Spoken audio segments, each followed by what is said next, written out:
Before we continue with our for loop, there's an important concept we need to cover that's actually happening behind the scenes in our code: tuples. We've briefly mentioned tuples a few times in this course, but now it's time to really understand what they are and why they're important. A tuple is Python's way of creating ordered, unchangeable collections of related data. Think of tuples like packaging related information together in a way that cannot be accidentally modified. For example, item 1, comma, item 2, comma, item 3 inside of the open and closed parentheses. For example, you might have coordinates as tuples: 47.3, comma, negative 82.1, comma, 15.7, because you don't want those coordinates to change. So it's a perfect way to express a coordinate as a tuple. Or equipment specifications, like quantum detector as your first item, that's a string, comma, then your floating point number 0.85, comma, and another floating point number 0.92. A key characteristic of tuples is not necessarily the parentheses, actually, but its immutability. Once you create a tuple, you cannot change it. You can't add items or move items or modify existing items. This makes tuples perfect for data that should remain consistent, like scientific measurements, coordinates, or equipment specifications. Unchangeable data provides data integrity. When you establish that a quantum field detector has specific sensitivity and accuracy values, that relationship should remain constant throughout your analyses. Tuples ensure that these critical relationships cannot be accidentally modified. Also, tuples are ordered, which means the position of items matters. The first item is always in position 0, the second 1, and so on, just like lists, but with the protection of immutability, which lists do not have. This is particularly important for scientific computing, where data relationships need to be preserved.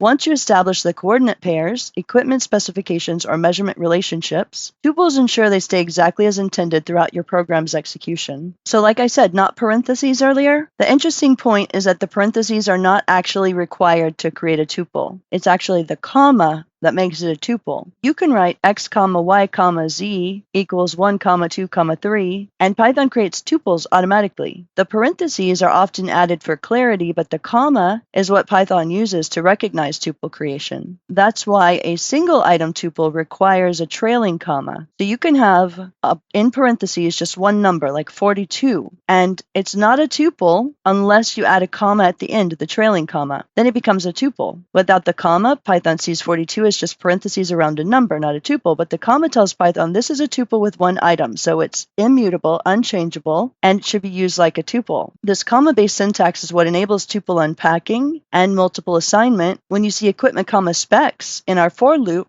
Python is using tuple mechanics to assign multiple values simultaneously, which we'll get into more in the next couple of lessons.